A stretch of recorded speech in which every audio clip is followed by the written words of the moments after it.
आणि त्याचं विश्लेषण केल्याबद्दल नारायण राणे यांच्या पत्रकार परिषदेचं थेट प्रक्षेपण पुन्हा एकदा। कुछ भी नहीं किसी को भी बोले सर 4 महिन्याचं जवळपास सरकार आहे, पण मुख्य सचिव नियुक्ती असेल किंवा मग अजय मेहतांची निवड वादग्रस्त असेल, शरद पवार स्वतः मुख्यमंत्र्यांकडे जातात आणि अशा पद्धतीनं अधिकाऱ्यांमध्ये नाराजी करणं बरोबर नाही असं सांगतात। सगळा जो गोंधळ आहे, कुठेतरी सगळे अधिकारी सरकार सगळं चालवतात असं वाटतंय, मुख्यमंत्री किंवा इतर कोणाची काही किंमतच नाही असं वाटतंय। मी सुरुवातच केली, हे मंत्रालय आहे ते मुख्यमंत्री नाही चालवत आहे, हे अधिकारी चालवत आहेत। त्यामुळे पूर्वी प्रशासनच नाव होतं, त्या बिल्डिंगचं काय नाव होतं, सचिवालय विभाग, ते आपण मंत्रालय केलं। आता परत सचिवालय ठेवायला पाहिजे, कारण मुख्यमंत्रीच नाही महाराष्ट्राला, जो आहे तो पिंजऱ्यात आहे, मातोश्री पिंजऱ्यामध्ये।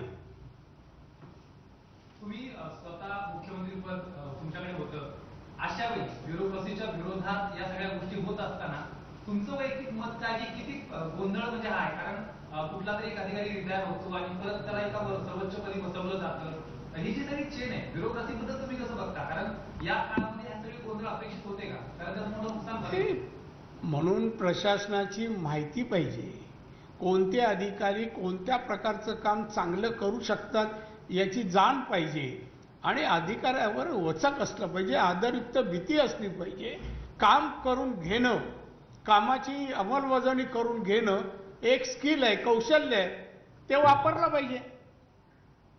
सर, आपने अभी प्रेसिडेंट्स रूल के बारे में बोला, ये जानना चाहेंगे, आपने अभी प्रेसिडेंट्स रूल के बारे में बोला, ये जानना चाहेंगे लास्ट टाइम भी जब आपने बोला था तो आप ही के पार्टी के कुछ लोगों ने बोला था कि ये आपका व्यक्तिगत मत है और पार्टी इससे इतना सहमत नहीं है।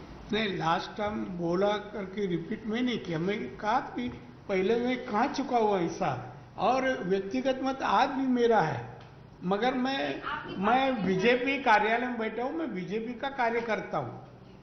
तो जब बीजेपी का एक कार्यकर्ता, एक एमपी जो भावना व्यक्त करता है उसके बारे में सोचना चाहिए। सोचो, गलत है, आदमी मरते हैं कि नहीं कोरोना से, वो बढ़ते जा रहे हैं कि नहीं?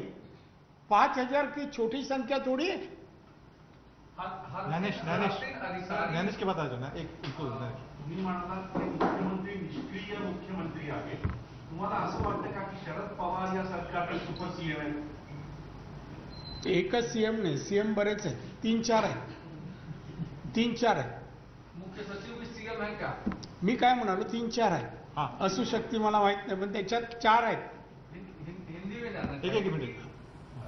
अधिकारी जिस तरीके से मंत्रियों की बात नहीं सुन रहे हैं, सुपरसीड कर रहे हैं, उनके आदेश को नहीं मान रहे हैं, कैसे देखते हैं? तो मुख्यमंत्री क्या कर रहे हैं? जब अधिकारी सुनता नहीं है किसका, तो मुख्यमंत्री क्या प्रशासन चला रहा है? कि मुख्यमंत्री वो अधिकारी के खिलाफ कार्रवाई नहीं कर सकते है क्या? क्षमता है क्या? कानून व्यवस्था मालूम है क्या? ये कौन मालूम, कुछ काम का नहीं है। मैं बोला निष्क्रिय प्रॉपर वर्ड है। सर, एक तरफ मुंबई मेट्रोपॉलिटन रीजन एरिया में काफी केसेस बढ़ रही हैं, 1.5 लाख से ऊपर केसेस सिर्फ एनएमआर रीजन में है। दूसरी तरफ सरकार ये कह रही है कि अभी अनलॉकडाउन होना चाहिए तो इकोनॉमिक एक्टिविटीज बननी चाहिए। मुंबई मेट्रोपॉलिटन रीजन एरिया ये हमेशा इकोनॉमिक एक्टिविटीज का हब रहा है, तो क्या आपको लगता है कि सरकार कंफ्यूजन में है कि ओपन करे, या एक तरफ ओपन करने की बात हो रही है लेकिन दूसरी तरफ लॉकडाउन बढ़ाया जा रहा है एनएमआर में? एक तो मैं समझता हूँ कि लॉकडाउन बढ़ाने से ये जो संख्या जो है मृत्यु की, वो तो कम नहीं हो गई है। ये तो लॉकडाउन बढ़ते जा रहे हैं, मृत्यु की संख्या भी बढ़ते जा रहे हैं। तो ये लॉकडाउन करने के बाद इम्प्लीमेंटेशन जो है, अमलबजावनी जो लॉकडाउन की है, वो प्रॉपर नहीं हो रही है, इसलिए तो संख्या बढ़ती है ना। ये मुंबई की संख्या 5000 हुई, उसका वजह वही है, उसका अमल सही नहीं हो रहा है।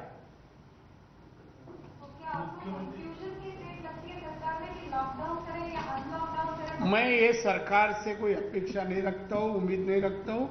मुझे लगता है कि ये सरकार जाएंगे तो ही मुंबई के लोग या महाराष्ट्र के लोग बच सकते हैं। असेल, कोरोना असेल किंवा बदली असेल, यामध्ये महाविकास आघाडीमध्ये असमन्वय दिसून येतोय. त्यामुळे तुम्हाला असं वैयक्तिक वाटतंय का की या सगळ्या असमन्वयामध्ये या सरकारचा काउंटडाऊन आता सुरू झालाय आणि आपण मिशन लूट नाही, ज्या दिवशी बसले त्या दिवसापासून सुरू झाले. हे सरकार गेल्यानंतर निवडणुका घ्यायच्या की दुसऱ्या भाजपाने सत्ता स्थापन करायची, भाजपाने कोणाबरोबर जायचं हे वरिष्ठ ठरवतील आणि याच्यावर निर्णय झाल्यानंतर पुढचा निर्णय होईल. जर तरला आता उत्तर देणं बरोबर नाही. सर, आपण मिशन लोटसचा एक भाग होता दादा, आपण मिशन लोटसचा एक भाग होता. मिशन लोटस हे मिशन चालू आहे का अजून? कोणता? मिशन लोटस सरकार स्थापनेसाठी. नाही. सर, आज मुंबईमध्ये 10 असला तर मी तुम्हाला सांगेन. 10 उपायुक्तांच्या बदल्यासंदर्भात गोंधळ सुरू आहे. एकीकडे एवढा कोरोनाचाही असताना पण लवकर म्हणजे बैठका होत नाही, पण बदल्या होतात, 3 दिवसात त्या रद्द होतात आणि आज गृहमंत्री आणि मुख्यमंत्री या संदर्भात भेट घेतात. काय एकंदरीत सगळं वाटतंय? कारण यामध्ये काही वेगळी माहिती समोर येते की एकाच वरिष्ठ अधिकाऱ्याने कोरोनामुळे जे मृत्यू पावत आहेत त्याची चिंता या सरकारला नाही, बदल्यासंबंधी चिंता असल्यामुळे तातडीची सभा आहे, बैठक आहे. पण यातली एक माहिती समोर येते की यामध्ये काही अर्थकारण मोठं अडकलेले आहे, त्यामुळे पटकन सगळं. ना आपल्याला माहिती असेल तर सांगून टाका. चला, धन्यवाद. झालं लास्ट आहे.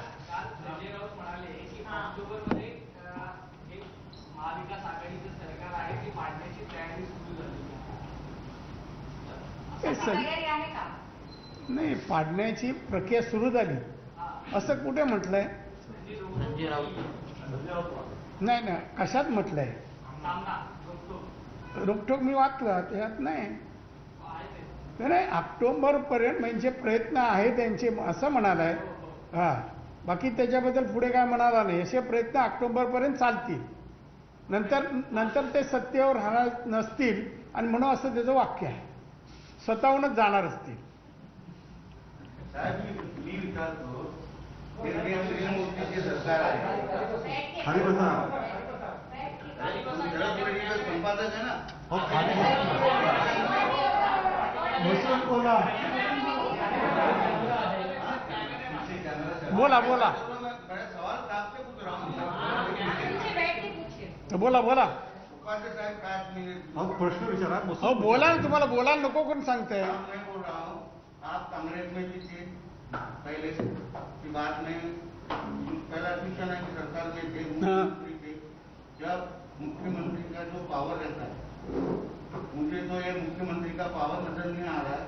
वर्षा बंगला जब मुख्यमंत्री को मिलता है तो पब्लिक उनके वर्षा पे जाए क्या उनके मातोश्री पे जाए? और दूसरा, आप कहाँ भी जाए तो मुख्यमंत्री मिलने वाला नहीं. आप या कोई भी जनता मातोश्री में किसी आदमी को नहीं मिल रहा है, किसी को भी नहीं. किसी को शिवसैनिक होगा तो भी नहीं. साहब मैं क्या बोल रहा हूँ, हमारा महाराष्ट्र, आपका क्वेश्चन क्या है? बोलो, क्वेश्चन क्या है? हमारा महाराष्ट्र 10 बरस पीछे गया. ये सरकार 3 पक्षी की सरकार है. तो 3 पक्षी की सरकार होती है वो 3 से 4 महीने में पहुंच जाती है. ठीक है. ठीक आहे, धन्यवाद. त्यामध्ये आहे ना, दारिद्र्य पायथा कोण आहे ते आम्ही आमच्या पेपरमध्ये लिहू शरद बुलेटिन. ओके, चला, पाठीमागचा दरवाजा उघडा. चहा घेऊया. थँक्यू. आभारी आहे. धन्यवाद. नारायण राणे यांची पत्रकार परिषद, त्यांनी घणाघाती टीका सरकारवर केलेली आहे. मुख्यमंत्र्यांच्या कामकाजावर सुद्धा ताशेरे ओढलेले आहेत. मंत्रालयात मुख्यमंत्री नाहीत, केवळ मातोश्री पुरते ते मर्यादित आहेत, असा थेट घणाघात नारायण राणे यांनी केलाय. कोरोना संदर्भात चर्चा नाही, मात्र पोलीस आयुक्तांच्या पोलीस उपायुक्तांच्या ज्या बदल्या केल्या गेल्या त्याच्याविषयीची लगेच चर्चा आणि बैठका, असा सुद्धा घणाघाती आरोप राणेंनी केलाय. इथे एक छोटासा ब्रेक घेऊया, लगेच भेटूया. पहा फक्त न्यूज 18 लोकमत.